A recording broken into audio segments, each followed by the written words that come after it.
Hello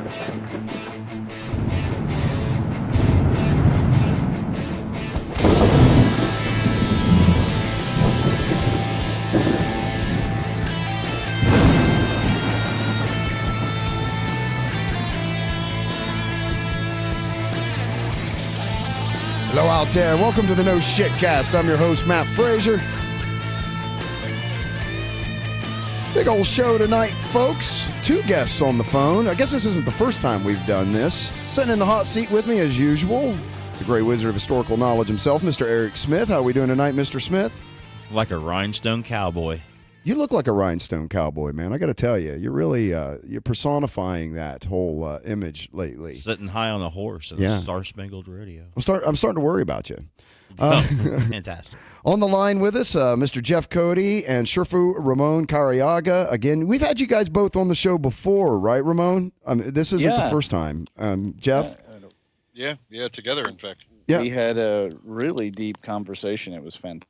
That's okay. Yeah, man, we've done so. This was kind of cool. I thought we'd done this before, but then I couldn't remember. But anyway, because you guys have sort of been. This is a big deal for us here with this, the 100th podcast, as it were. And we thought, I was thinking about this today, and I thought, man, Jeff, you were always sort of here back at the beginning. You can go back and hear a lot of the earlier shows that you were part of. Competitive metaphysics and stuff like that. Remember that? Yep. Yeah. And then you actually introduced me to Shifu, who now, man, you've been on the show multiple times as well. Both of you guys have sort of been a bit of the bedrock. It's helped glue this whole thing together. And I thought it'd be kind of neat. It's kind of interesting that this is the 100th show, too, that you guys are both sort of on again. So I really appreciate everything you guys have done to help really foster this thing and help us keep it going and helping us with getting really interesting and cool guests come on and just talk about ridiculous shit with us. So big thanks from Eric and I guess, on being a part of that, man, guys. We really appreciate it. Yep. Oh, no problem. Yeah. So I thought it'd be kind of neat. We talked about doing this again anyway. I think the last time we talked a lot about philosophy, and specifically with a focus sort of on Chinese metaphysics and philosophy and these kinds of things, right? That was the last interview we did with now it's coming together, Eric. I'm starting to remember, yeah, with the both of them on the show. So Shifu was a big proponent also in us kind of pulling this together, and you kind of had some ideas about some things too that you wanted to throw out. Topics, and Jeff, you had some stuff as well. So let's kick it off with I guess, Jeff, you started. You were the first one on the show, right? Let's start off with you, man. What sort of I guess fueling your engine lately, and what's turning you on when it comes to those topics? Well, lately for me, practice has always been a huge thing, but I've been just immersing in some deep Neigong work, and how that course kind of moves on into Shen Gong and practices of the mind that come out of the Taoist tradition. But that then led me to something that I've been doing a lot of a more external study of, which is Fu, or what's sometimes called Fu sigils, which is sort of like saying sigils. But it's a very old Taoist practice of, for lack of a better term, sorcery. It was the basis of their exorcism. I'd done a lot of study of that. I had an opportunity. The Taoists believe in an exorcism, or had a form of. Oh yeah, it's huge, dude. It's like the center of ancient Taoism. I had no freaking idea. That's okay. Go ahead. I'm sorry. Go ahead. But see, you have to understand that for them, like, illness itself is an invasion of an evil pathogen. That's it's right. like they consider these things to be conscious in a different way than we are, but we can share a space of consciousness.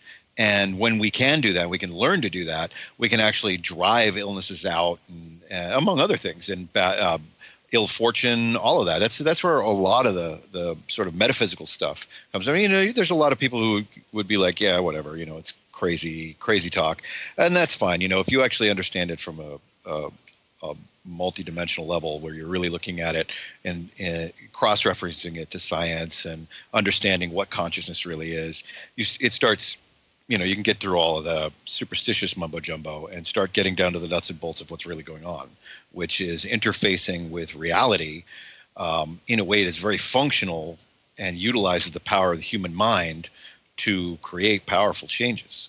And so, I mean, that's always been what jazzed me, but lately I've been really diving into the old Fu sigil work, and of course, being an artist myself, working with brush paints and all of that, right, that really spoke to me.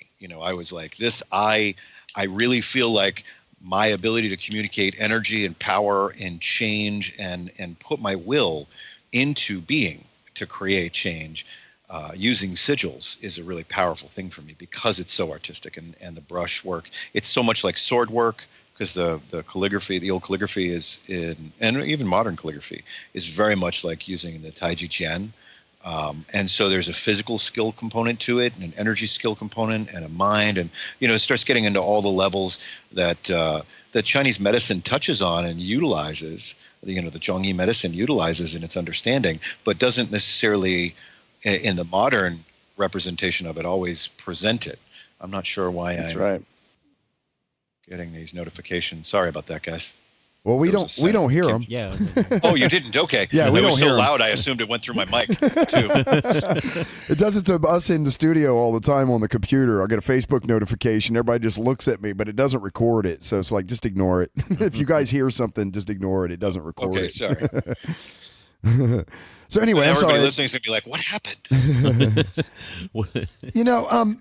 Jeff, I have a question. I mean, I'm going to throw this out to both of you, kind of along these lines, because what you're describing to me often seems and sounds like what you guys described to me, some version of personal alchemy, in a sense. And I don't mean to. I'm not saying that to try to generalize. Yes. I don't mean that at all. But what I'm saying is that, don't we find that the roots of some of the greatest beliefs and philosophies and things all seem to revolve this goes back to that comparative metaphysics discussion, of course, but I mean, it seems to me that anytime you venture down the branch of any one of these studies, ultimately the paths that seem to work all seem to have a lot of stuff in common. Am I wrong about that? No, No, you're I not. think You're you're not right. wrong. You're not wrong at all. It's literally true. Okay. The fact is, when you go and you actually study the different energetic systems, we're the only culture that doesn't know about it. And we did have a couple of men who tried to make it happen, but they were ostracized or punished even by the FDA. But now we're coming full circle. We've got lasers and biofeedback and the Tenant healing machine, and we've got a number of these things. People are reinventing the crystal work because they're trying to redefine it in modern physics, and all fine. But when you look at the words from the Egyptian or from the Bible or from India, same one meaning, and they were all inspired by the plasma in the sky and the interactions of body. It was empirical science. And then they took that and they looked inside the body and they found it. And because their body is the same as our body, it's going to work in no matter which age. And because quantum physics is the same, whether it was 1 million years ago or 1 million years from now, it's going to work and it's going to keep working. So the real issue is, are we going to spend money in researching it, and are we going to learn to use it, or are we going to continue to get put down people because they say things like your vibe attracts your tribe? It's literally true. Everything is vibrating. This is a law of physics, and it doesn't matter that the person who says it is dressed like they're going to Burning Man. All that matters is that there really is vibration and frequency, and there really is rotation and spirals, and the numbers do matter. And quantum entanglement is a real thing. Spooky action at a distance is a real thing. It's a real thing. These right. aren't these aren't just physics textbook terms. Things that have been understood by magical practices of many types from all the societies from forever. They're eerily exactly the same in almost every way and description. That's if they're not the same thing, then wow, what a coincidence. It's kind of right. There is actual systematic chemistry that was done by the ancient Egyptians, the ancient Chinese, and the ancient Indians. And, they were basing it on something real. And so it's really, finally, our culture is just coming full circle back to it.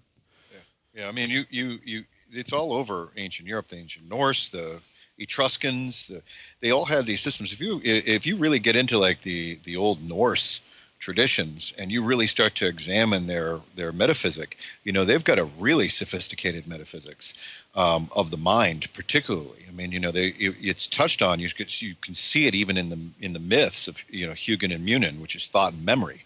I mean, these are Odin's two ravens, right? I mean, this is a shamanic character here, and it really speaks about the ancient shaman and the ancient shamanic culture of that Norse tradition was very sophisticated in its ability to understand the psyche and the mind and consciousness and how that actually creates our world and our experience, and also the web of possibility, probability, what you'd call fate or destiny, and how currents of power move through the world and learn how to read and see those threads, divination, all of that stuff.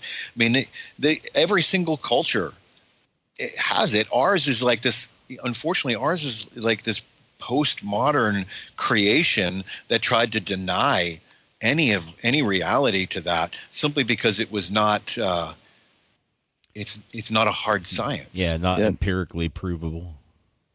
It's a soft science, but the subjective science of it is very powerful, and when you utilize it and understand the science of the mind, we've got possibilities and potentialities in our consciousness that we don't even begin to understand. That's right. I mean, the most advanced psychology on the planet is the Tibetan psychology, and they have routinely lamas who, when they die, their bodies don't decay for a month at a time. And the Western scientists have no explanation for that. The doctors have no explanation for that. And if people watch The Unmistaken Child, you can watch them actually make predictions of, when where this lama is going to be reborn, them going and finding the child, the whole process. So. Ramon's cutting out again. Yeah. What happened? Yeah, your Skype's cutting out. Yeah. Oh, okay. Well, I was saying it's not a commonly understood science in our culture. Right. But it is still a viable science. And in fact, what I would kind of like to do, if Jeff is game, I'd like for us to, where we're used to in our culture discussing it almost like we're dissecting from the outside. Okay. I think what we should do, Jeff, is actually pull them into Jianghu. I think that we should pull them. And you down for that? You cut out again. I heard pull them into Jianghu, and that was it. Yeah, pull them into old China. You want to do that? I think we can do it. I think we can do it. What I think we should do, maybe since I keep cutting out, Jeff, why don't you explain the different kinds of Taoism and what Taoism really is? Because a lot of people have the wrong idea of what Taoism is. Oh man, I'm not even sure where to begin. what Taoism really is. Wow. Oh, well, first of all, the Tao that you can speak about. Right. Well, right. I meant so. Yeah, no biggie, Jeff. Real quick, I meant the cultural phenomena. Just the meaning of life, the universe, and everything. 2 minutes. Yeah, your elevator pitch on this. Okay. Wow. No pressure, Ramon. Go.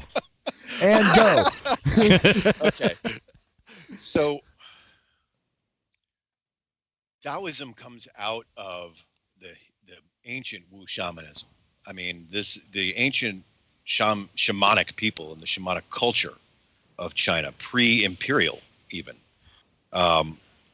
If you go far enough back, it really was dominated by the women, and then as like the formation of systems of this came about, particularly as men started to have these divinatory visions, I would say, that began to give them insight into the nature of their reality as a structure. The men kind of started running with it, and I don't know if that was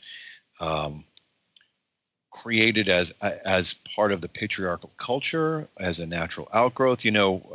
My inclination would be to say it is the way the web is woven, and was woven, and needed to be woven.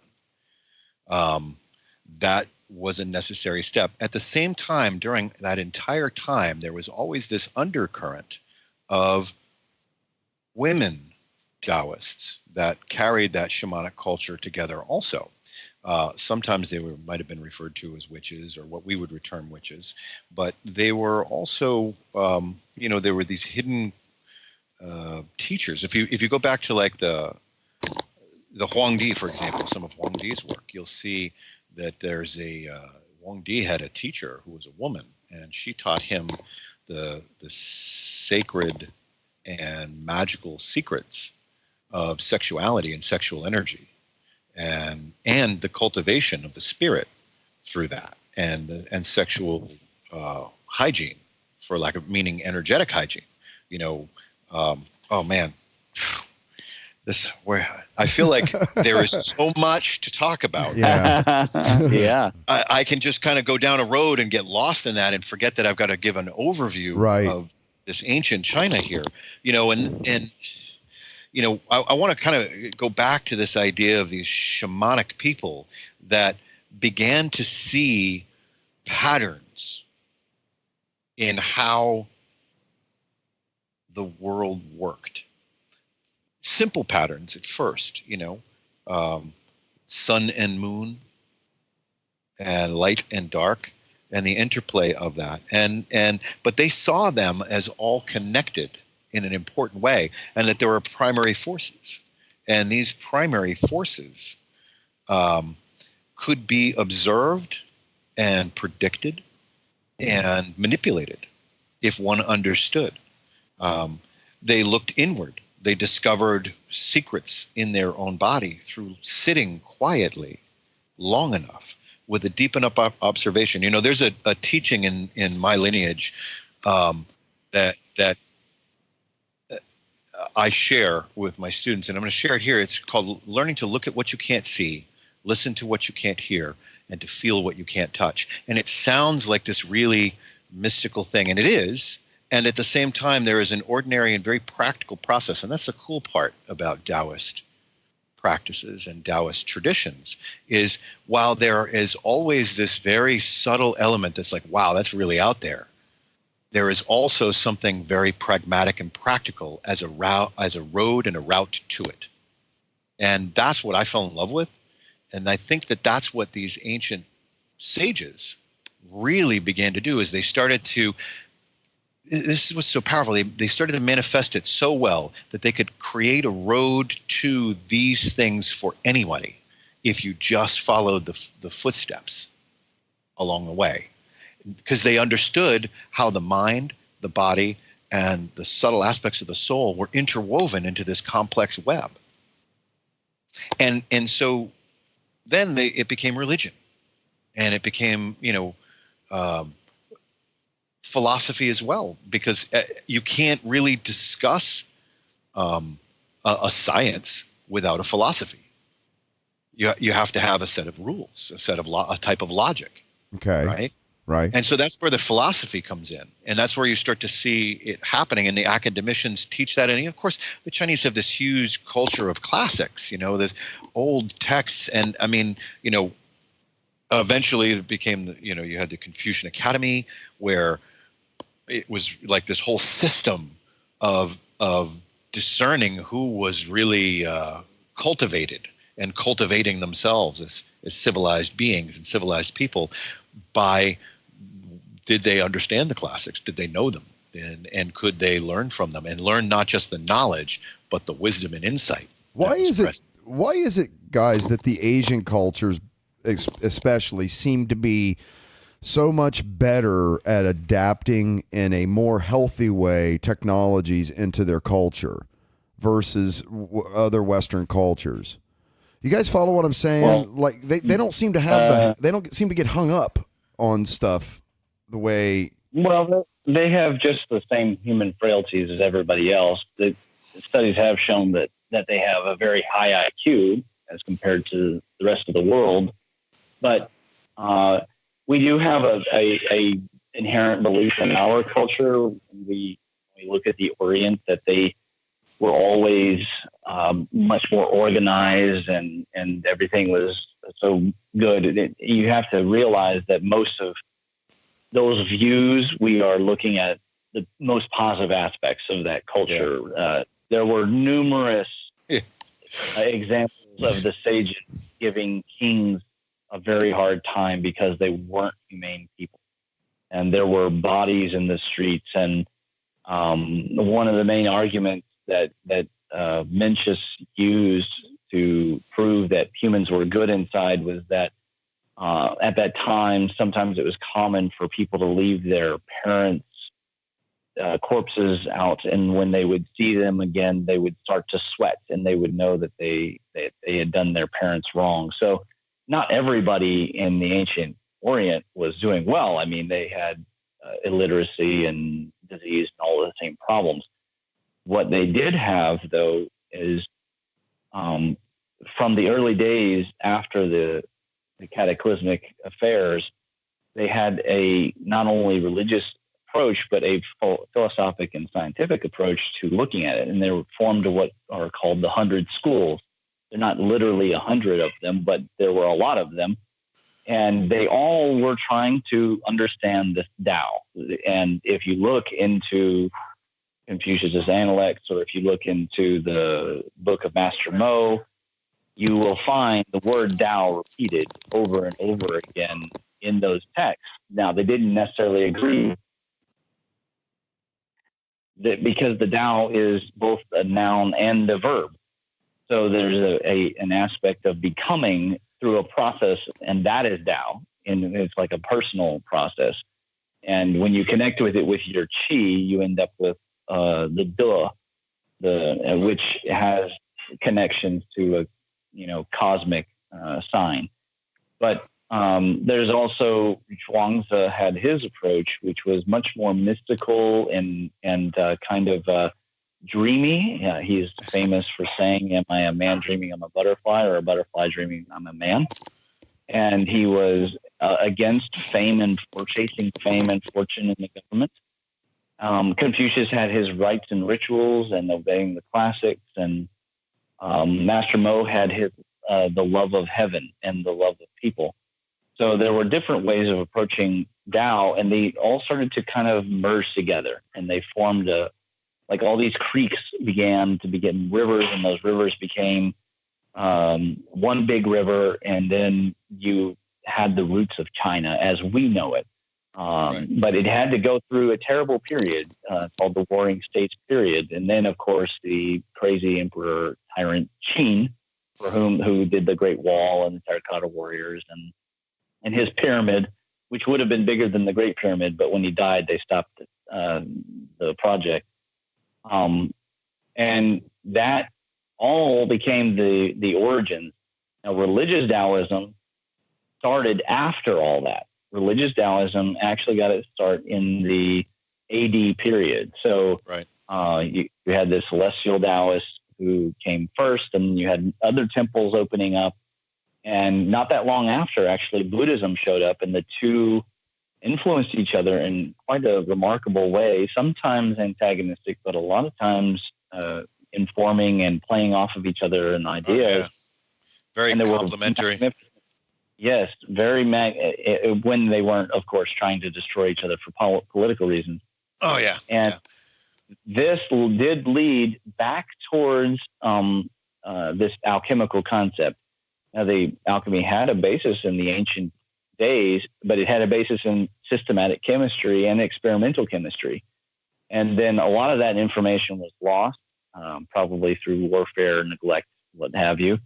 And the architecture and other aspects of the culture became more important. But then later on, the medicine getting started, the original medicine may have been lost. We're not really sure what happened between the Yellow Emperor's classic and the real, what we call the historical roots of Chinese medicine, which began in about the 200s.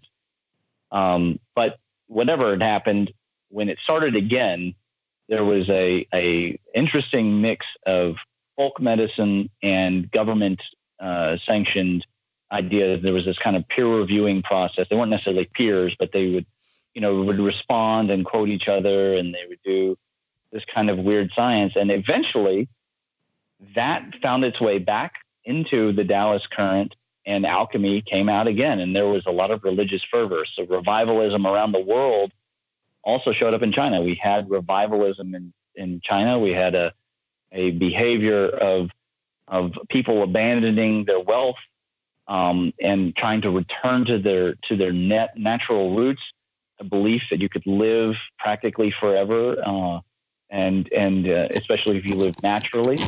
There were, of course, the drunks, and they had Jeff their just fell off a approach cliff. the same as the Zen monks in Japan. Hey, hang on, Shifu. And hang on a second. Jeff, you that okay? all in the, Yeah, I was fixing something and my mic fell off. My Oh, head. okay. I was like, Jesus. Sorry about that. Sounds like he just fell down a hill. I'm sorry, guys. Sorry about that, Ramon. No, not a problem. And that just all ended up becoming what, by the time the English showed up and they were learning from these Neo-Confucians about China, everybody said, oh, well, there's philosophical Taoism and then there's religious Taoism. And the Neo-Confucians kind of informed well, of course, these were Victorians who had a lot of prejudices. They had a lot of their own evangelical and post-Catholic prejudices about how the world should work and who fits where. And they were looking up to the Chinese, but they were specifically looking up to the Neo-Confucians. And when they were told about these Taoist practices, I mean, I have some of the translations from that period. They looked down on many of these. They called them superstitious and they called them backwards and all that. And yet they loved the Tao Te Ching. And so that and the Zhuangzi became the origins of Taoism. And ever since we've sort of maintained that, but scholarly, we know that that's not true. There are older texts than the Tao Te Ching. And we now the I Ching alone. Yeah, well, the I Ching, of course, the Confucianists will say that's our text. But Louis Ming really made it clear that the Tao of the changes is the Tao that Lao Tzu was talking about. It is an unfolding, revolving force that is underlying everything. And yeah, of course, if you try to define it exactly, this is what the quantum physicists haven't figured out yet. If you try to pin it down, it will evade you endlessly. And yet, if you avoid it and you don't engage with it, the Taoist texts are very clear. They say what has Tao will flourish and what has not the Tao will perish. And this is a quintessential issue which may help our culture actually survive this crazy period that we're in. If we can figure out how to work ourselves towards the Tao, that might be permaculture. It might be better, more balanced science. It might be less technology dominating our lives. It might be living at the living everything at the extremes. Living in the moment. Living everything at the extremes is probably not the best idea to do for prolonged periods of time. The extremes are where the reversions happen, and the reversions are the universe's way of shaking everything up, tipping it over, and starting it like a hourglass, right? Right. It gets full on one, it tips it over, and just starts it all over again. So if we don't balance that, then the sciences of Tao, no matter which ones they are, tell us that that's how we create trouble. Yeah. And Jeff is 100% right in the way that the Chinese look at it. You start off with a balanced and whole self, this kind of uncarved block. And then you do stupid stuff, and it adds to your danger, and it sticks to you. It gets in you, and you got to get it back out. But the and there's stupid a lot stuff of is so much a lot of different ways to fun. do it. The stupid stuff is so much fun.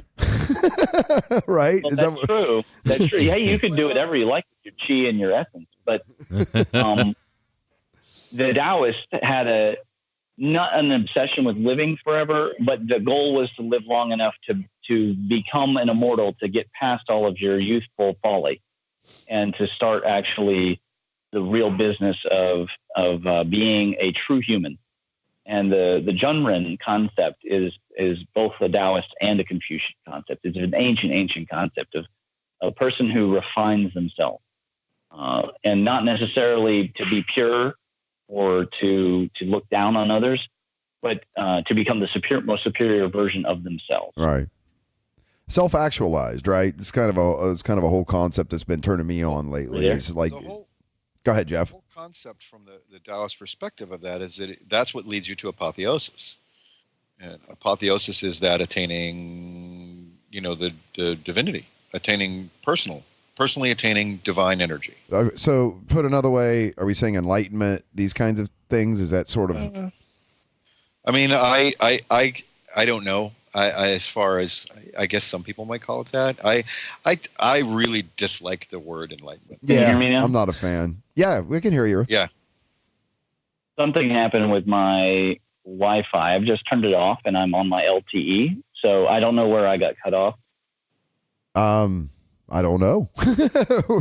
Did you lose listening to us?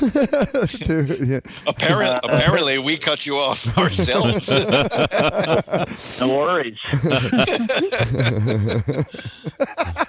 Technology is the best, isn't it? Yeah, it really is. It was just suddenly silent, and I was like, you know what, I'm done with this Wi-Fi. I'm just gonna switch it to LTE. Yeah, unfortunately, man, that's one of the things. I don't know what it is about where you live or whatever it is, Ramon, but man, it's the cable. It's the cable modem service. Yeah, it's got to be, because you cut out. I mean, and I've been on like some of the conference calls and stuff with you. For the Electric Universe stuff, and I'm like, oh, cool. It's not just my show that happens to him on, but I feel bad for you. I'm not trying to rub salt in a wound here. Or Me too. Shut up now. Me too. I got to use my own data in order to have a good connection. It's crazy. Yeah, it's nuts, especially given like. Anyways. Yeah. Anyway, I'm sorry, Jeff. I cut you off, or I don't know what. All right. Where were we? Circling back. I have no idea. Well, I was mentioning the Zhenren, so I assume that you went from there. The true human. Yeah. I was talking about how, the Taoist process there, that self-actualization it's apotheosis. It's about attaining divinity. It's just that their perspective on it is, and what that means. We've got this really weird take on divinity that is not common throughout history. Yeah, you were saying that earlier, right? And go ahead. We've got this concept that divinity, that this divine force or divine. I'm just going to call it divinity. That divinity itself is an all-powerful thing. It's like that. Anything that's divine must mean that it is the one. And while that is inherently true, that if there is the one, then we are all part of that. I mean, that's just logic. But aside from that, in ancient cultures, divinity, beings that were considered divine were beings that were of the spiritual realm, that had potency and could interface directly with us and with the material world as well, and still can, and do.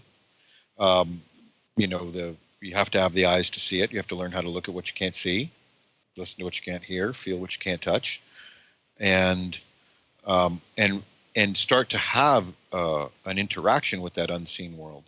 But when you do that, you begin to realize that unseen world is populated in a way that is hard to talk about. It's hard to express into the culture that we are in currently, because we are so bound up with the idea of what the term God or divine means in our own head that we can't seem to expand as a culture, can't seem to expand out to something else, and something that is more or nuanced than that. And the ancient Taoist culture had this idea that the celestial realm was a mirror of like the imperial bureaucracy, and that we were modeling, in fact, the imperial bureaucracy off of the celestial empire, for lack of a term. There's this great emperor was the divine head, and you had all these functionaries, and what you could do is you could attain unity with the Tao, and when you did, you became an actualized real human, and then from there you could attain immortality, in the sense of being a working cog in the greater web and full expression of the universe. And this concept, I want to point out to people, would have existed in the West with the teachings of Jesus and what you find in the Book of Thomas, but it was stamped out. That's funny, because Not an unusual concept at all. No, it's not. That's what I was just thinking about, how Gnostic these sayings sounded. You had made one earlier that reminded me of the Gospel of St. Thomas, and then there was something that I think it was Jeff that was saying that reminded me of the Gospel of Mary Magdalene, about if you have ears, use them to hear, and if you have eyes, use them to see, sort of a saying. Right. And there's a lot of Gnostic Gospels that's divinity is the self-actualization of the self and becoming a better person, and the tie-ins with things like DMT and the experiences that people have had on that, and with near-death experiences, and having the idea of the source being the one thing, or divinity being part of the one, and various aspects of that, all philosophically are certainly old and ancient ideas that spring up from oral traditions well before they were written down, or anything of that nature. In this case, though, and I was going to ask this earlier, though, these teachings or these sort of ideologies come out of a culture that sort of was baked on its own. Well, just that they're embedded in the human experience more than they are embedded in a cultural experience. There are several Chinese scripts that have references to Middle Eastern cultural events. This is actually one of the reasons why Christianity does very well in China and can get a lot of converts. Right. Several Taoist masters are actually Catholic at the same time. I've heard this too, that there's a theory that those missing years were the Christ's missing years, that there's this, I guess you would call it a conspiracy theory, I don't know what else to call it, was spent in the East. Have you guys ever heard of this? Well, he wouldn't have to have actually gone very far. The Sufi mystics would have engaged with the Buddhists all the time, but the point being that, again, from our postmodern filter, we are looking at all these different branches going, how are these two touching? But at that time, there was no problem. And I want to make this point to anybody who's listening. They go, man, this is a bunch of people going to hell. Here's the thing. I sure hope so. I'm sorry, go ahead. Jesus specifically said, if the kingdom is in the sky, the birds will precede you. And if it's in the ocean, the fish will precede you. It's within you and without you and all around you. And so he's not talking like Yoda. He's just laying out what this process of entering the kingdom is. It's going within, and it starts to unfold without. So the as above, so below sort of concept. And this concept is so ubiquitous that you can actually go to the King James translation and find reincarnation in the scriptures in the King James. Mm-hmm. They actually couldn't remove all of the Oriental ideas when they turned it into an Occidental text. But when you go further back than the Greek, back to the Aramaic and to the Akkadian, the Babylonian, these are the roots that also interacted with the Aryan India and with eventually China. Yeah, and China did bake some things on their own because they experienced the cataclysms the same as everybody else experienced them.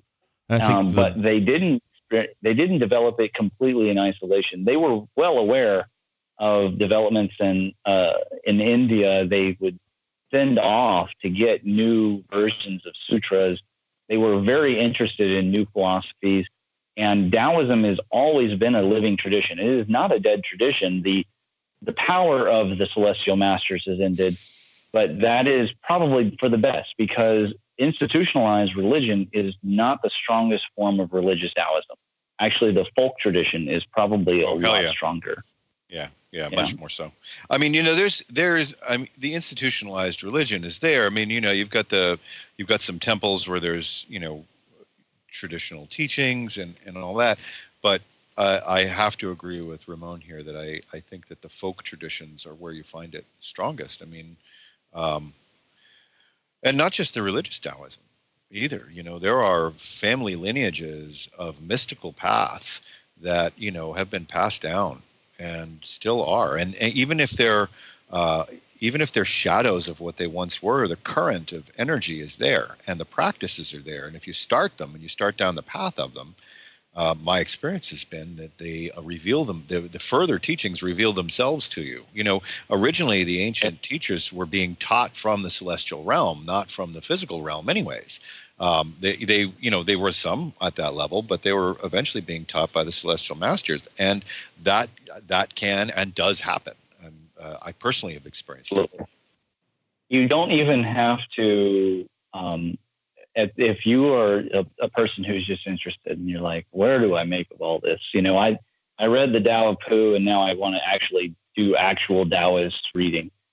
You don't have to start with believing in spirits and ghosts and the heavenly hosts and the Jade Emperor, but you can understand that they are reflections of a psychology that works inside of you. So, maybe astral involves your spirit leaving your body and going to other dimensions. Or maybe astral involves your brain, your mind particle moving around your brain in this very vast quantum field and neural network, and including all the neural connections of your body. You're talking 20 trillion cells. Take that to a factorial, you get a lot of interaction. And that mind particle could go to all those places. It's practically its own universe. So you have, in either direction, an answer for how this science can work inside of you, and you will see it works outside of you as well. Yeah, because of the quantum relationships. I mean, you talk about it being like, it's alchemy, but it's also not alchemy. I mean, I think that we relegate. We talk about making changes and I didn't mean. I hope it didn't come off that I was saying alchemy in a derogative sort of manner. I mean in the literal sense of transmutation. That's what I was referencing. I think we just worry because people in the West think that alchemists were stupid. But what's actually true is that the nobility in the West was duped by a very few charlatans who took the term turning lead into gold and made it into something mundane. But the original meaning of lead into gold and of the sorcerer's stone is no different than the Nadon practice of creating the internal elixir and turning the worst of your life into the best of your life. And people want that. They come to my practice and to Jeff's practice. That's what they want. They say that they want their pain to go away, but their pain is grief. Their pain is loss. Their pain is they're kicking their own butt. They're addicts. They've got problems in their karma, and it's looping. They keep dating the same abusive guy who looks different every time. Right. They want that to change. Yeah. And if they want that to change, then that is alchemy. And magic in our world is nothing more than quantum shifting. It is just ambition and willpower, know-how, and applied physics. And applying that physics might involve crystals, and it might involve chanting. It might involve just meditation. It might involve walking in a forest. But somehow you're creating a shift. The one thing it all involves is consciousness. That's right. The essential and the quality of it. The essential. This is the funny thing. I asked this once in the Complete Reality Taoist group. I said, "So guys, what is the essential?" I got every answer. I got God, karma, chi, Tao. I got everything. And none of them said the mind. I said, guys, the essential is the mind, because the mind is the foundation for all of it. For you to connect to any of it, ultimately, that is what the soul is the connection. The soul is what is connecting heart, mind, body, and spirit. And I mean all the spirits, of course. When I say capital Shen, I mean all the Shen. And so connecting these different aspects, that's your soul. The mind, though, is what leads the reality, and it's the pivot point in between one end and the other end. And it's the control of the mind is everything. Yep. Yeah. And so, this is why meditation is such an essential practice. I mean, you can't not do it and attempt any of this. You learning to become familiar with the content, the currents, the powers, and the flow, the character, flavor, texture of your mind, and how it interfaces with experience, with your experience, and with new experience. Right. Is the key that unlocks all of it. And while training this, you're going to be developing the power and potency of your presence and the presence of your mind. Your presence of mind gets stronger. And the stronger it gets, the more directly it begins to interface with your experience and thereby have more power to influence it. And guess what? These are the same teaching that you find in the Kabbalion, in the tablets, the emerald tablets of Cote, in the most... In Aradia Gospel of the Witches, I mean, you Nordis, the Havamal, and Rixthula. All the Teutonics, the Kabbalah. It is the essential truth that a culture that is bent on depriving you of your essence and your time and your concentration so that you can't doubt why you are doing those things, it has to deny you those access. It has to keep those keys away from you, because this culture, and this may shock some people, they may feel they don't want to believe, but this culture runs on people's essence. It runs on borrowing from the future, which is a form of black magic, and it runs on blood and ritual sacrifice. It does. A very sick culture in that way. That doesn't mean you can't thrive in a positive way and create transformative experience for yourself, your family, your friends. But they can only have that transformational experience with you if they want to connect. You can't force anyone to do it. They have to want to connect. If they do want to connect, then it's again, the kingdom is open for any and all. Jesus and Buddha and Lao Tzu, they didn't have any discrimination about this issue. Their students often did, but the truth is that religion could not keep that truth away forever. It doesn't depend on your race, your gender, your age, or anything. What it depends on is, do you want to connect? And the Holy Spirit, the Ruach, is the Chi, is the Prana, is the Ka. It is all one energy. It's a living, we call it the living force. In the Star Wars speak, they call it the living force. Because it is an evolving aspect. And that is quintessentially tied to the Tao. And the harmony of these two is called De. And De is often translated as an inner power. But this power is it's like an engine in your chest. Yeah. And it keeps away danger, and it keeps away bad things, at least from yourself, but not necessarily everything around you. You're still going to have ups and downs, but you can handle them better than ever. Certainly ironically named, right? Duh. Like it's this interesting irony in that. But I wanted to ask you, so what really kind of what we're talking about here is a rose by any other name is still a rose, right? That's true with. Well, they were observing the cosmic events, and they did see when the great man, when Saturn fell, when he lost the Greek story is, of course, that Zeus actually castrated Cronus, and kind of lost his manliness. The actual image for in the ancient days looks like a phallus. But it turns out actually it is just a bending plasma path between two bodies. And in the Egyptian Stele of Ramses, it talks about a transfer of power from the older star into the newer star. And so this transfer of energy is really actually the essential. And it becomes the essential of, say, a practice like Tai Chi, where you have this concept of Jin is vibrational internal energy. It's also meaning power. And there's an ability to use that martially. But it's also central into the Chinese medicine that you can emit a certain frequency.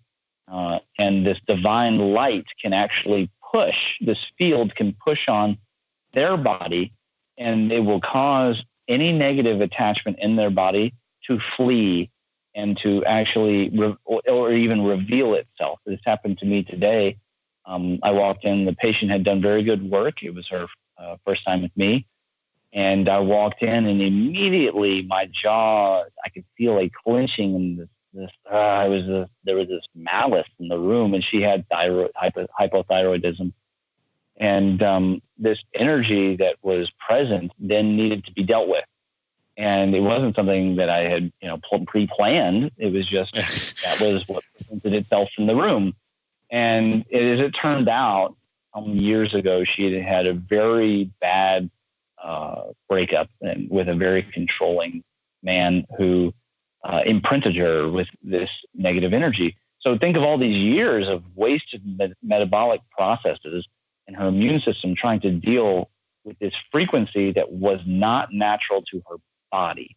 And this would be only exacerbating the hypothyroidism. So of course her body was soft and pliable, and it was ultimately, it had atrophy, and it was cold, and all these things. And she had a long constellation of things that she was handling very well, all considering. She was doing yoga and watching her diet and doing all the things to manage her energy. But how can, in a losing game, she can't get a leg up? Because never had anyone removed energy from her auric field in that way. And we have a society that spends trillions of dollars on lots of things, and not a cent from the government or the corporations on this topic.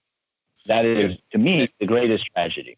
And it's crazy when you think about it, because we have the capacity to measure the energy Absolutely. of the body. Absolutely. And there have been studies, I think I've mentioned this before, you've probably heard me go on about it, because I'm such a huge fan of Dr. Valerie Hunt, who was the head of neurophysiology in Berkeley, and she wrote a number of texts, but one of the ones that I really liked, she wrote one called Infinite Mind. And in that, she lays out all the math and all the subtle mechanics and everything of it, of how the fascia interfaces with the nervous system to produce the field energetic of the body that is mind. And she lays out why she thinks it's mind, and then sets about proving it mathematically, because math doesn't lie. and except when it does. And I got the joke. I got it. There's lies, there's damned lies, and there's statistics. right. And there's damn statistics too. But anyways, she lays that out all really well, and so we have studied it enough that there's a capacity for understanding it and for utilizing it for medicine, but we don't. And the reason why we don't is because that we can't make people borrow from the future to give us great sums, or give a few people great sums of money so that they can manipulate and control things more. That's pretty much the game. And I hate to bring everybody back to the fractional reserve banking, but it really is sort of a situation where the laws of physics are the laws of physics. And the Chinese sciences have indicated that you can't, well, first of all, in Western science, we say all energy is conserved, right? It's only transformed. The Chinese sciences totally agree. In fact, my model for the meridians and points is a fractal repeating transformer circuit. And this transformer circuit, basically its implication is if you don't keep a positive strong signal flowing in from one side to go down the channel, the so-called negative or bad end is going to come backwards. And instead of transforming the lead into gold, you're going to turn gold into lead, going the opposite direction. You're going to get the reverse of what you want. And so the sad thing is that we think it's genius to no longer have to borrow from the past, nor in terms of, money that has been dug up out of the ground. But actually, nature's only going to let us borrow from the future for so long. Maybe we can borrow from our grandchildren, our great-grandchildren, or our great-great-grandchildren. But at some point, nature says, no, you can't borrow it. And the way it's doing that is that it is introducing not only insanity, but an obsession with toxins.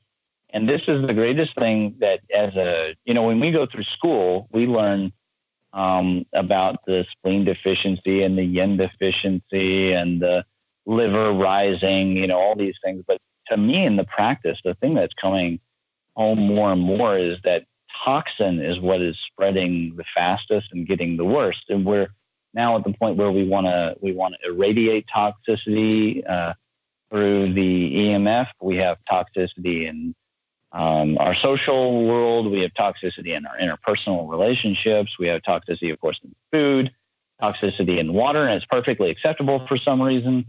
And this is all the subconscious letting us know behavior is not acceptable. If your behavior is not acceptable, then karma, of course, will set you straight, and it may do so in a painful manner. If you're wrestling, if you're in grappling class and you keep doing the same stupid thing, when you leave that day, your arm will hurt or your neck will hurt because you keep doing the same bad thing. And that's sort of where our society is right now. Tao is just letting us know you can't keep doing this way, or you can, but here's some toxicity. Right. And that will be very expensive. It'll be 3 times more expensive to clean up, and we can do it quickly, but it will not be easy necessarily because it's a lot easier to create Chernobyl than it is to clean Chernobyl. Now, there are methods, and people are working on electric arc discharge that may actually remove radiation from the system. Right. But it's still going to be more expensive.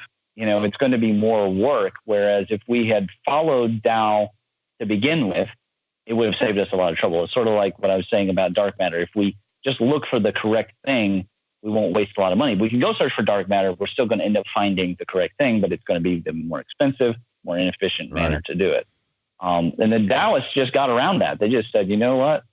We're going to live with bees, and we're going to eat herbs, and we're going to drink and be merry, and we're going to live on these mountains. And, and when, what hurt the Taoists was when they got involved in the rest of the show, when they started to compete with the government or with the Buddhists or whatever. That's what bit them. Yeah. And so since then, they haven't done that as much. They did have a religious, fervor for a while, but that's calmed way down. Chuanjin Taoism and Longmen Taoism are a lot calmer than they were in their inception. And now it's become something that honestly anybody can practice, unless they, again, if you're a very devout Muslim, a very devout evangelical, and you can't do it, then okay, fine. Find it it's in your books. It's in your sacred books. You just have to go and look for it. Yeah, it's okay. So there's an underlying, it's not a doctrine. It's a philosophy, less doctrine, right? I'm sorry. Go ahead. Doctrine. Well, every lineage and tradition of Taoism has their Daojiang, right? Which is their text, their sacred text. But very interestingly, like one of the Chuanjun sects has the Xin Ming in its Daojiang, which is the Xin Ming is a Buddhist text. Yeah, the whole idea of the complete reality, maybe we should explain Chuanjin. Complete reality is it's a syncretic idea. So they had a lot of fervor and revivalistic zeal, and they just really wanted to improve their lives and their society and to attain this Tao at all costs. And they wanted to avoid the trappings of the monastic practice. That seemed to really kind of separate everybody. But they said, you know what, but we respect all the different traditions in China. And so they would actually borrow from the Confucians and from the Buddhists and from even from sometimes the legalists or the Moists, and they would synthesize those into the Taoism, which is a beautiful idea, because ideally, if Tao is this unifying force, there should be in your life, it should also be a unifying. And personally, for me, from my practice, that is the truth. That my art of war and my medicine and my feng shui and my martial arts all are the same. And so also everything to do with the electroplasma cosmology stuff, it works best for me when they work together. And you know what? The cosmology actually has received numerous advances in areas where people were struggling to find things, because this science produces results, and it produces results almost of its own. It's almost like eventually, it's a kind of a weird subject, Wu Wei in general. It's this spontaneous non-action. It's action, but it's action that's not planned per se. And so I think the way it kind of works is you're almost like setting yourself up for success. You know what it's like? It's like when you put that $20 bill in your leather coat and then you forgot it was there. You put it away for the winter, and then you took out the coat and you went out and you forgot to get cash and you needed $20 and you reach in and there it is. But it feels like you just created the $20 out of the thin air. You start living by Tao, and you almost set yourself up for successes. Oh, I wouldn't say almost. I would say you absolutely do that. Yeah, you absolutely do. I'm trying to be humble here. And there's nothing. Look, well, the interesting thing about this is this is repeatable. Anybody can do it. You'll see the effects. I mean, like there's many, from Tony Robbins to everybody under the sun, that's built a career out of like these self-help gurus and stuff. And ironically, they're all kind of still telling you exactly the same thing, right? It's like just a rehashed version of this exact same message, just over and over and over again. They are missing one thing, which is the removal of the blockages. That's the one thing. Yeah. Sometimes they'll focus on it, like removal of your financial bad your bad karma you learned from your parents or something. But there is actually of course, there's fine print to everything. And maybe Jeff, maybe you could describe what I mean by removal blockage. Wow. Well, I mean, we all consciously and unconsciously create patterns of activity that we develop out of coping with experiences, and these become set ways of being, and they then calcify our energy, and we, as we twist our actions into aberrant patterns. But they can be created by others too. That's the other thing. There's a unique quality of energy. Well, I don't know if it's unique, but it's certainly a quality of energy that's important to keep in mind, is that it's resonant, and harmonic. So, if there's a potential for, if I take a tuning fork and an E and I ring it on the wall over here, my E strings are going to vibrate on my guitar.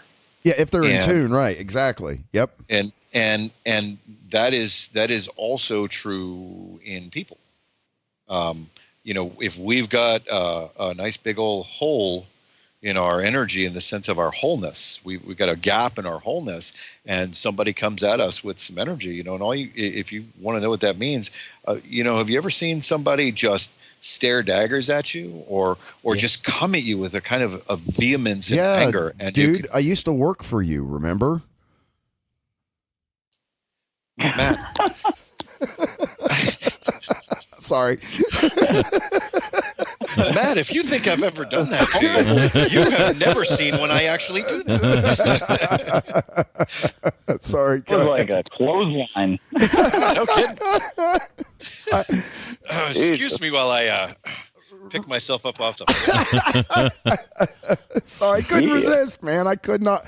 It was my bad. All right, I'll shut up now. Go ahead. No, that's all right. It's all right. But if you've ever seen that, then you know what I'm talking about, and that energy that they then propel at you can lodge in your system and create an obstruction, and you create a pattern around it. Well, our minds, react to it, and then these become blockages to our evolution, to our healthy functioning. And here's the irony: is that also, in order for it to have done that, you needed a seed or receptor frequency, kind of sort of a locking key. Yep. And it means that person is also now your teacher, because when you're so there's a famous saying that is often misunderstood. People, they'll quote it to kind of be pedantic. And I always want to say to them, missing logos, misanthropos, which is, if you hate words, then you hate people. And they'll say, he who knows does not speak, and he who speaks does not know. That is not what that means. It means he who is knowing is not speaking, and he who is speaking is no longer knowing, because there's a moment when you're in this, I guess you'd say, transcendental phase, the zero state, where time is irrelevant and your attachments drop away and your ego becomes quiet, so it is no longer in your mind. And in that state, you are almost breathless. You don't really truly want to talk, because everything is coming to you and teaching. And yet, also, when it's chaotic, this can happen. The Tao will present an opportunity for you to learn, and it will be a challenge. And part of the, quote, alchemical process is slag has to go into the molten iron to create the steel. And then, of course, you get it back out again by churning this and heating this furnace. Well, the heat could be your anger. The heat could be the passions of your love. The heat could be your hard work. The heat could be all sorts of things. And you are applying these efforts. And the efforts are important, because the efforts of mankind are worth 3 times the blessings of heaven. And when these efforts bear fruit, you get benefit. And that can include interpersonal communications. It can include encountering danger, even actual physical danger. Now, it does also mean, if you consult the I Ching about the danger, it will basically berate you. It will say you've done something stupid. You've made bad choices here and here. Right source is always going to give you the right answer, right? It's going to tell you, because your soul knows what you've done. Your soul knows what you've done and what you're going to do.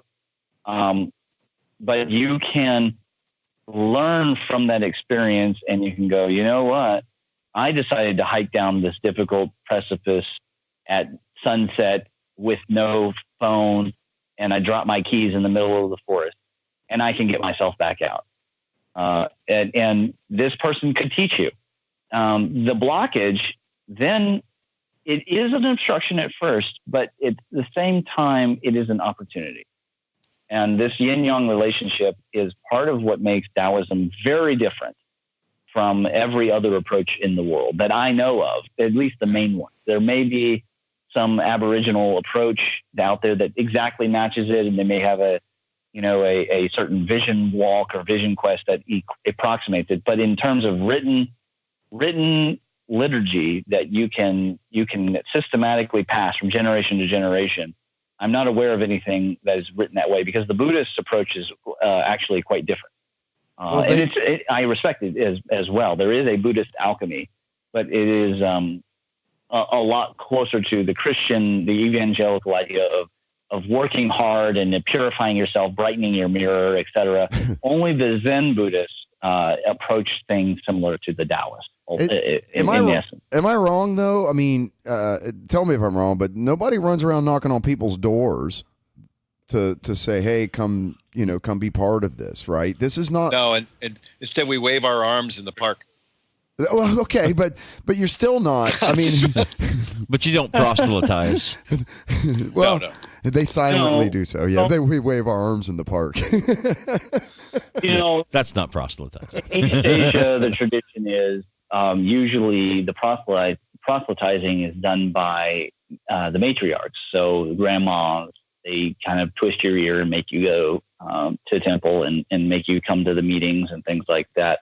So there's no tradition of the monks or the folk priest, especially like walking door to door. When people need them, they come to them. These men stay busy, and it's assumed when you're not busy, that means it's time for you to recharge. It's time for you to study and to return to nature, etc. But they stay busy, and people keep them busy with weddings and funerals and exorcisms and blessings and the Chinese equivalents of bar mitzvahs, etc. They keep them busy because it works as a tradition. As a living tradition, it continues to work. I guess everything from the food talismans to the chanting rituals, they work. They may not work in the way, there was a famous scientist who made a fool of all the Western magicians by doing he set up this magical experiment and it didn't work. And I'm sitting there going, well, of course, because you never intended for it to work in the first place. So how would it produce any of the results at all? And also, there is something true that the Taoists know that maybe isn't really covered very well in the Western, like say in the witch tradition, is that there are gates of almost like rites of passage or access, I would call it. And for you to get to that next stage, you have to sincerely offer yourself to that next stage. You have to, and I don't mean that in like I'm slitting a wrist and offering the blood or something. I mean, you have to have dedicated yourself to a practice, and then the universe will almost reward you. And I have a story like that. When I was in acupuncture school, I was very interested in the 5 elements, but I chose not to go to the 5 element school. I just wasn't impressed, but I really liked the form of practice that it had. So I studied it more. I studied 5 elements more than, any other kind of thing like tongue acupuncture or whatever. So my brother came out to help move, and he was going to, stay with us for a couple months there. And I decided to take him up to Reno to see my family. And we were driving back, and we were in California, and we were to stop the rest area. So he's playing with at that time we only had one child. He was playing with my son. And I'm sort of mulling over in my mind, and this is a really common story if you practice. And as I'm mulling over, I look down, and there's this funky stone, and there's around it is all desert, right? It's all brown. There are some nice green hills, but the ground in the Sacramento Valley is brown. And there's this beautiful blue stone, and so I pick it up, and I'm looking at it, and I look down, and there's a red stone. And so I'm like, what the heck is going on here? So I reached down and I picked it up. I'm looking at these two stones. I'm like, oh, water and fire, and I'm thinking about the yin and yang. And I looked down and there's a freaking white stone. And I said, okay, I see what's happening here. So I picked it up and I looked around, and sure enough, I found a yellow stone and then kind of a brownish green. It was actually had the veins of both brown and green in it. And I said, okay, thanks. I was just really thankful in that moment that I had been given this kind of like nod, like, okay, now you're ready to do something, and it was the dangest thing because I didn't ask for it, and yet there it was. That's it's such a great point you make up. I mean, you can ask and ask and ask and all you want, but that will never get you where you want to go. You just put in effort. You dedicate yourself to the path, and it will unfold in front of you, and then moments like that will come. And I think I think one of the challenges that people have when they try to engage a real deep internal alchemical practice is that they want something, and they keep looking for that thing, and they keep trying to do various rites or practices, or with the idea of the attainment of that thing, their goal. And my observation has been that you don't decide what that path looks like, really. You just walk it, and it unfolds in front of you, and your dedication to walking it according to the principles that you've found and discovered to be true and right for you. I don't see bring those things in. Bring those the attainments. I don't levels. I don't even really. I don't know what to call them. Yeah, sometimes they're powers. Sometimes they're just awarenesses. Perceptions. Gifts, there's perceptions. There's all sorts of. You stick with the Hindu term, the siddhis, but the concept is it's one of those kinds of situations where there's probably multiple translations of what's going on.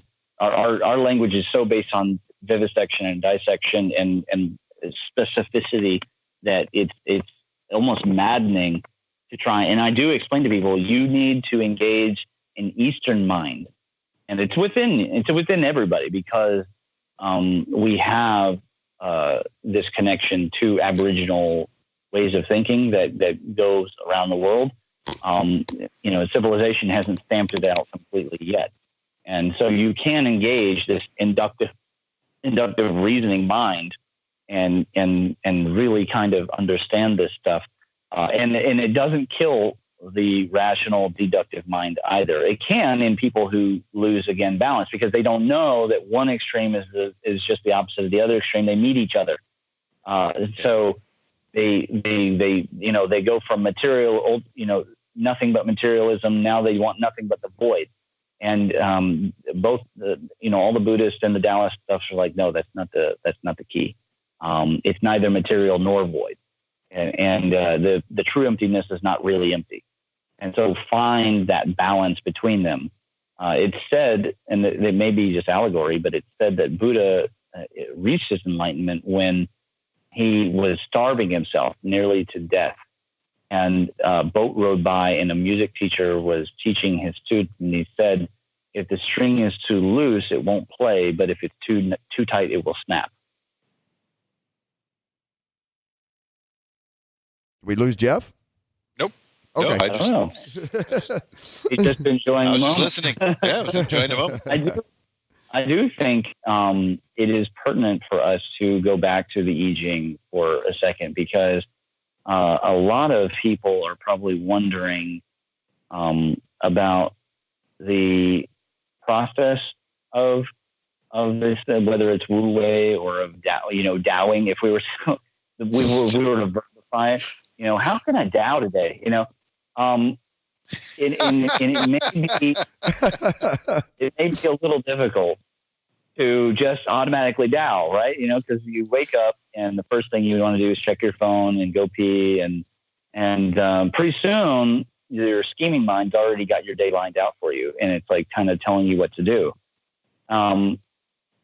The thing that made China also quite different is the study of the changes, the E, as a force that was guiding the universe. Now, they were looking at the polar, yin and yang properties of this heaven and earth dichotomy, and they were trying to understand the Fibonacci and the greater meaning of all these energy centers and how we seem to be really rather well designed. I don't want to get into creationism, but I just want to say that we have these repetitions of symmetry with universal concepts. Now, it may just be our programmed version of the simulation. That might be. I'm not going to go there. But I will say, if you live in one, if you're a sim in the game of Sims, don't play like you're in Duke Nukem. I mean, obey the rules of your game. So we have this excellent design, and they discovered through mathematics, they're like, hey, there are 64 changes. And as it turns out, we have 64 codons.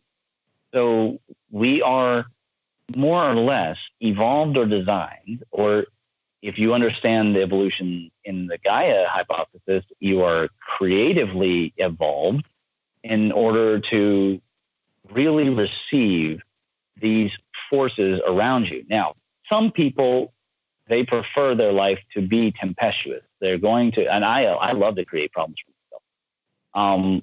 I think it creates a lot of spice, But the thing is, in a Taoist practice, you don't want to create real, true trouble. You want to create little troubles that you kind of, you get a lot of practice out of. But some people really like to actually, get in the shit, and they just like to really stir up drama and to create problems, and then they can have a story to tell everyone, like, I am this, and this happened to me, and feel sorry for me. The changes kind of take you out of that, because it gives you the raw truth as to what is going on. And also it helps you because this current day, this current moment, and in this current whatever project or thing that you're doing, there is a set of forces that you may or may not be aware of that are guiding it to success or failure. And that is almost more important than all the strategies and all the techniques and all the things that we've learned. The best, it says in the Art of War that the best way to win is to win without fighting and to attack their strategy, and that is the pinnacle of skill. So the best boxer will be the guy who has already won the fight. They'll pull a Muhammad Ali, and they will win the fight before they enter the ring. And in order to do that, you kind of have to obey the universe or Tao. You don't have a choice. There may be some ways to finagle in some situations, and you may be able to rely on your luck a bit. I've known people who had an extreme amount of luck, but I feel like their luck will run out at the wrong time, and it is much better to just go with the changes.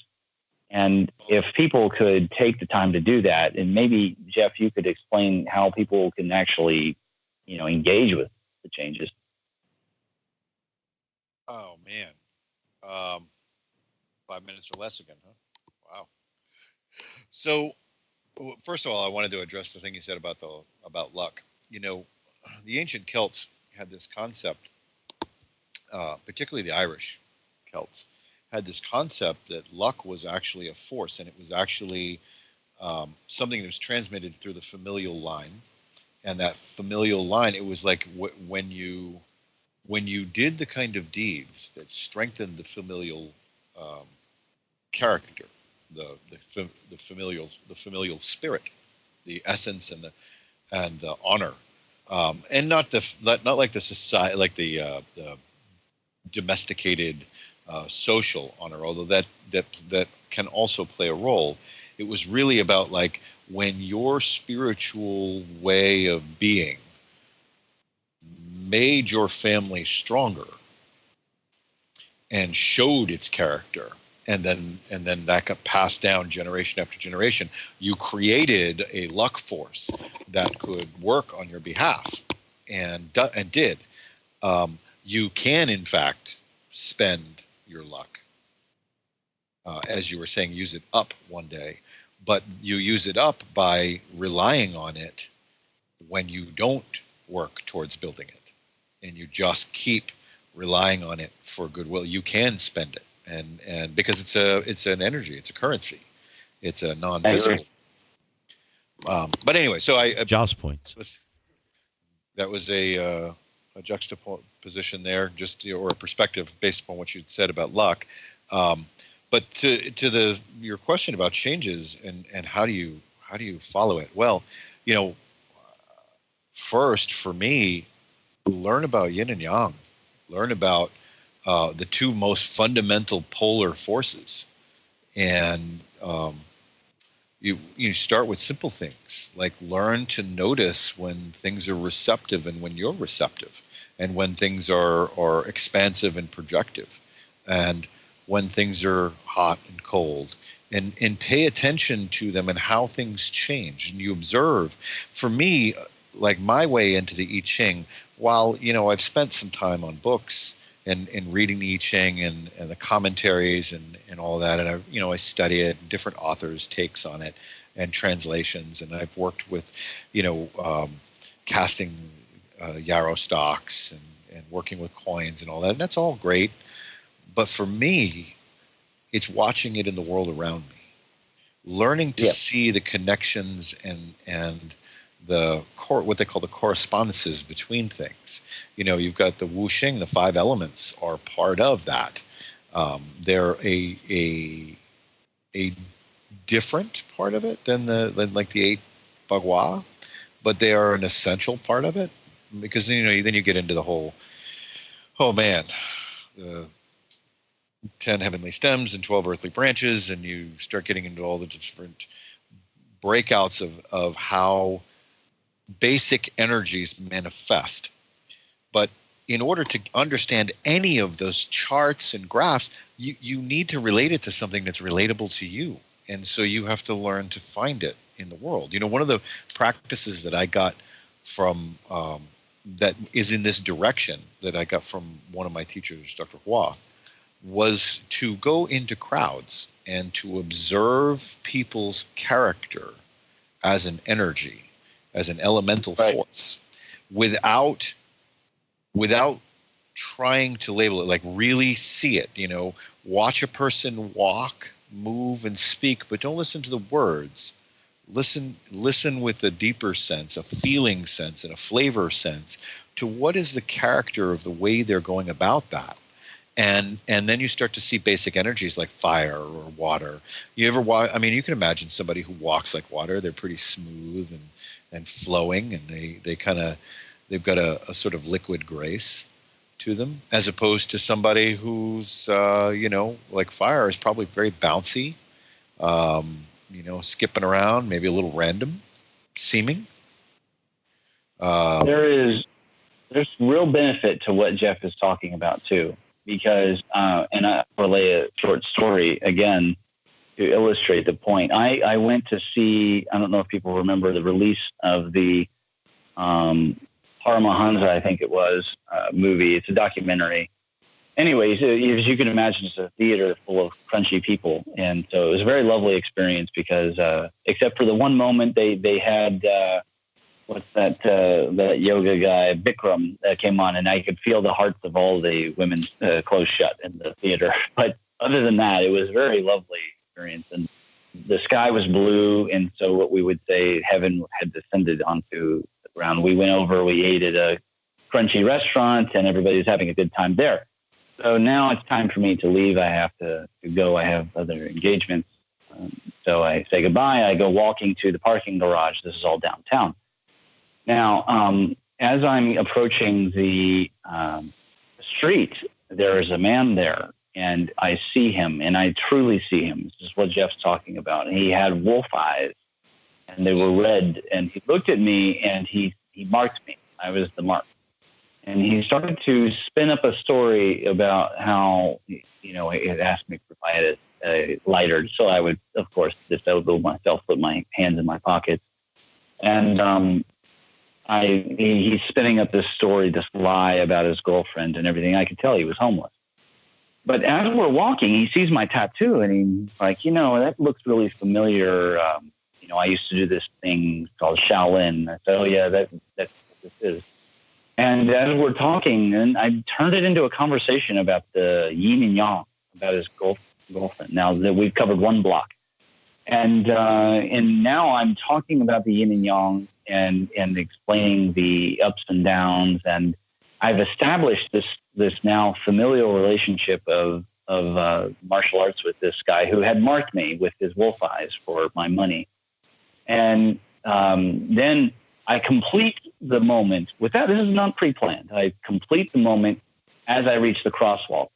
The light turns green at exactly that time, and I say, "Blessings to you," and I'll see you when I see you, kind of thing. And I just crossed, and he had this look on his face like, "What the heck just happened?" So the luck combining with the moment, combining with this skill that Jeff is talking about, the change had created this opportunity. And it created a dangerous opportunity on a day that seems purely positive, because there's always a little bit of yin within the yang and always a little bit of yang within the yin. And yet it was able to come out with no one hurt. I didn't have to hurt this guy, as I could have. He didn't have to hurt me. And he made a relationship and a discovery. And who knows, maybe it will connect deep down in his addicted mind, and he'll end up going back to martial arts. Who knows what he'll do with it. But to create a situation that was living with the change. So what Jeff is talking about is not just people watching. It is really, truly the namaste of seeing people in the moment without judgment, without bias, absorbing them and being one with everything. In fact, it's one of the names of the changes is sameness with others. And practicing sameness with others so that there is no outside, there is no inside, there is no you, then me. That we are one. Like becomes a Bill Hicks comedy bit. It's a real living, vibrating moment. Mm-hmm. It's all just a ride, man. It goes up, it goes down. Sometimes it's scary, sometimes it's thrilling, but it's just a ride. You got to remember that, right? That's exactly correct. I mean, that is some real literal practical advice that Jeff is giving. And I do hope that people do that. And one of the great places I used to encourage students to do it is go to the mall, to the food court. Yep. Because you're going to get people at their generally calm, airport, but hungry and interested and vivacious. Yep. And they're mingling and they're judging and they're flying about and all these particles. It's like a soup of particles going in lots of directions. And you can kind of be in the moment with them, and it can turn what it would normally be an anxious visit anyhow into something actually quite enjoyable. Yeah, very much so. I'm a big fan of people watching. I used to work in the mall a lot as a kid and just sit and watch people interact out in the food courts. Fascinating. It's like everything you can imagine is happening out there, from extreme joy to extreme depression. It's like bizarre. Yeah. Okay, gentlemen. Hey, hour and 33 minutes. Was there anything? I mean, we just kind of had just an open conversation. It was fun as shit. I didn't really say a whole lot. I was just listening because it was amazing. There's so much more to say. I mean, we have scratched the surface. Really, not scratched the surface. We've done better than that. We really did a way to bring you in. But I have to tell you that Jeff was hinting at some deep stuff that. It'd be a shame for us to if we're going to do, we got to come back because when he's talking about these magical practices that he's into, right? You're going to want to. That's again why I wanted to bring Josh on. You're going to want to understand what he's talking about because Jeff, it is a whole level of reality. Let's come full circle on that. Then. Let's come full circle on that then with Jeff and Jeff, tell us. So let's there'll be a part 2 to this then, right? Can we decide that already? That because that's what you're kind of saying, and No then problem. and when we want to Here- get Josh involved in this conversation too, but Jeff and Josh specifically, and Nathan. and And okay, Nathan. so what is You know what they say in the Arabian Nights? To hear is to obey. We will do what you want us to. Well, I guess what I'm saying, yeah, I guess what I'm saying is Jeff, tell us. So, what would that's going to be a specific subject podcast then? Correct? Is what you're kind of getting at there, Shifu? Well, I can't speak for Jeff. but Okay, Jeff, is that going to be a specific subject podcast? You understand? You understand that we've heated up the coals for you. We've got this engine going pretty good now. When you start it all cold, it's a little bit more difficult to do. But Jeff is he's bold. He came in. I tell you what, he opened up this conversation. He was like, "I'm ready to talk about some serious magic." Yeah, it was interesting. Yeah, you really did a good job of. I was happy to sit and just listen and absorb what you guys are talking about and follow it. Well, I don't. Sorry, go ahead. I don't want to shut anybody off for sure. That's not my point. I guess that I can't. I gotta have to go back and re-listen to this to kind of catch up on a lot because there's a lot of shit going down here, man. Yeah, it's kind of remote. We're no joke. We're no joke here. It's and sure for this is very much like the Electric Universe conversation. I swear I've done 7+ podcasts on this subject, and now I'm finally starting to get to the point where I'm starting to see how the pieces fit together. So I don't think that these are things that can easily be digested in massive chunks either. Maybe I'm wrong, but it just... No. You can break it up and how much you want to do, whatever you want to do, man. Here to serve you. You got to realize from our perspective, yeah, we're actually serving. Like, it's not that it's work, but once you get to the level of practice that we're at, it is not really an option. When people enter the gate, when they enter the castle, we are the little Jedi holocron that has to pop up and say, "What would you like?" Yeah, we I follow you. got here and we owe you. We owe you. So what would this...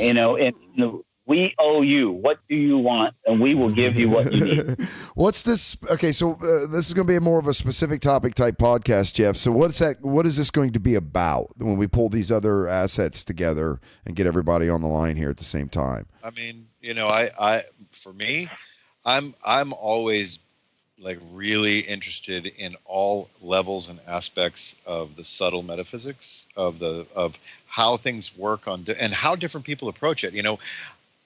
I know what I do. I know the experiences. I know what I've been taught, and I know the path I've taken, and I know what kind of like a good deal of what's laying out for me. Right. I know where I'm going. I know what I'm working on and what I need to work on. But being able to talk with other guys who engage, or gals who engage in this in a really deep level. I mean, I don't play around. I spend a minimum of 3 to 5 hours a day in various practices, cultivating my mind, my body, my spirit. I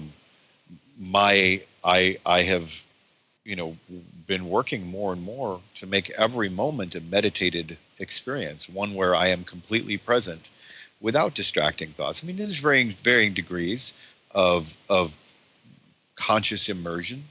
But for me, being able to talk to other people who practice like this and see where they're going, what the roads they've taken are, and what the possibilities they've explored, just opens up new things for me. Just connecting with somebody like that.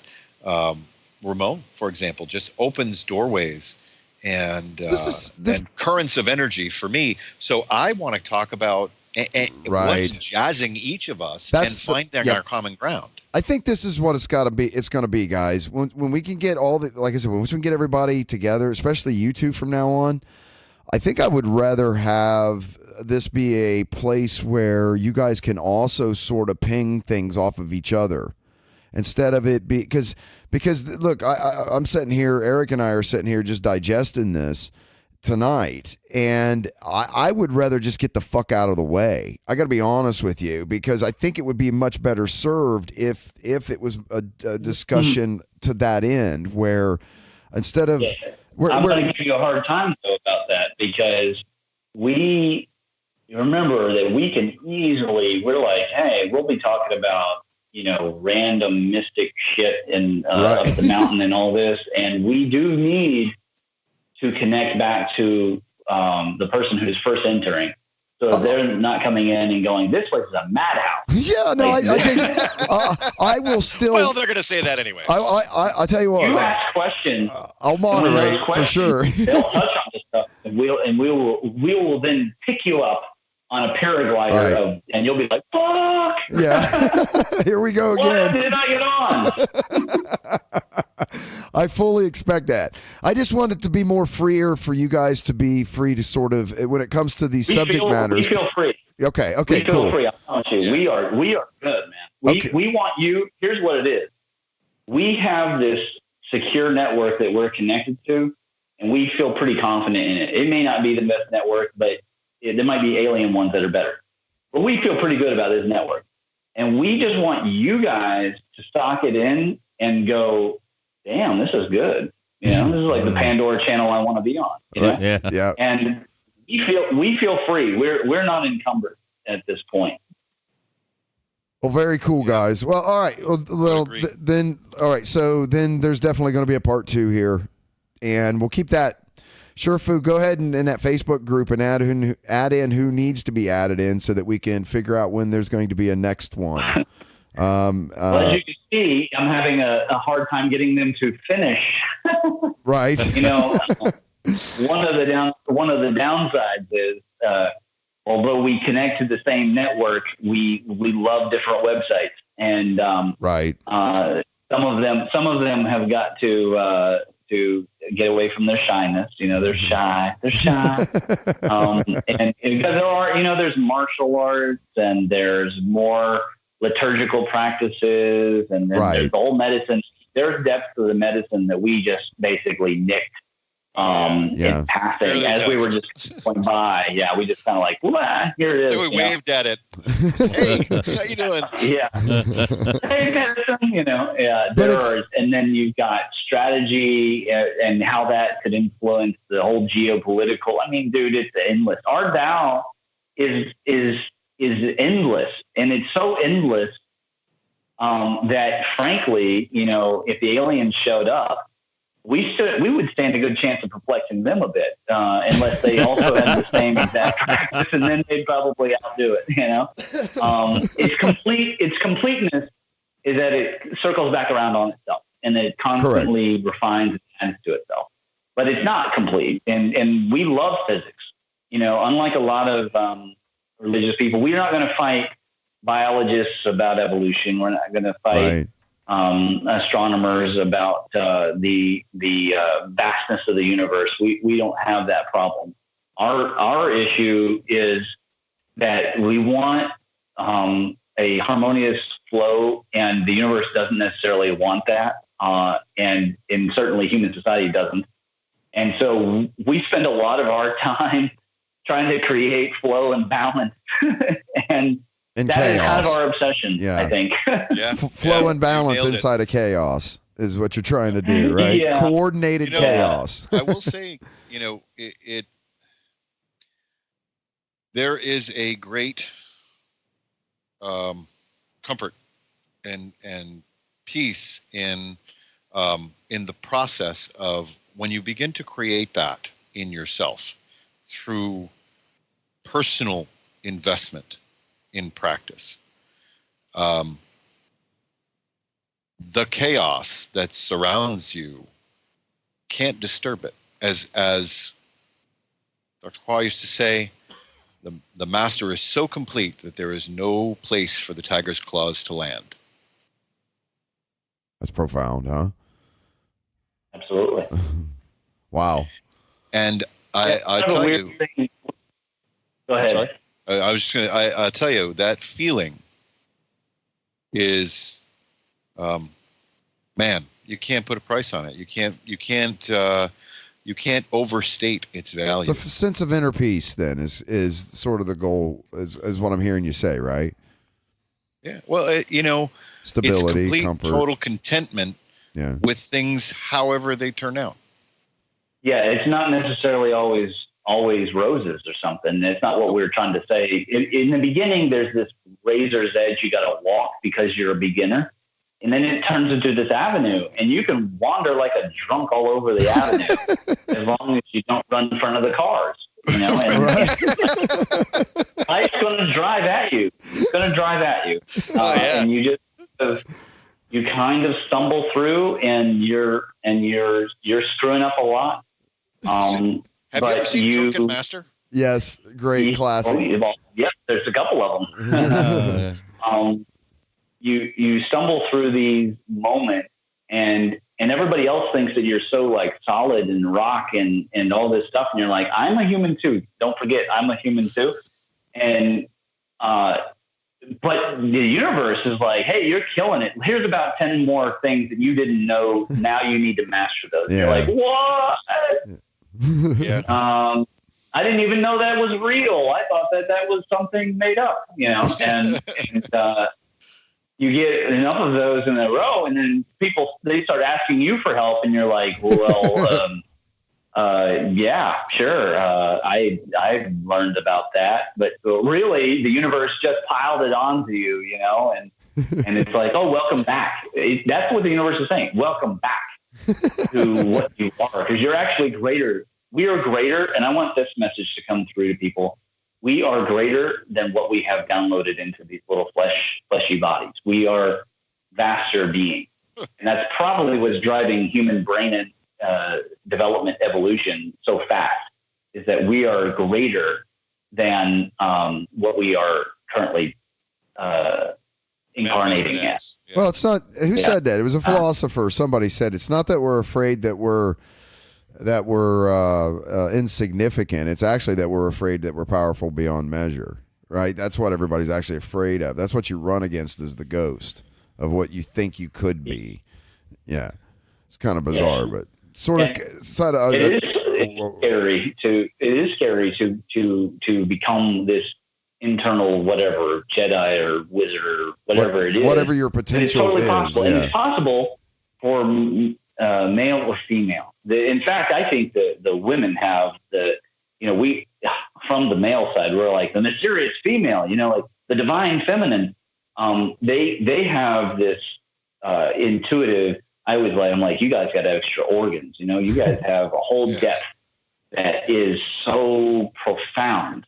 Yeah. And the biggest tragedy of society is robbing girls and boys, but robbing these girls of a chance to explore that. And so there are women that teach that path, and they got to be encouraged to keep that up, because society is not making it easy for them.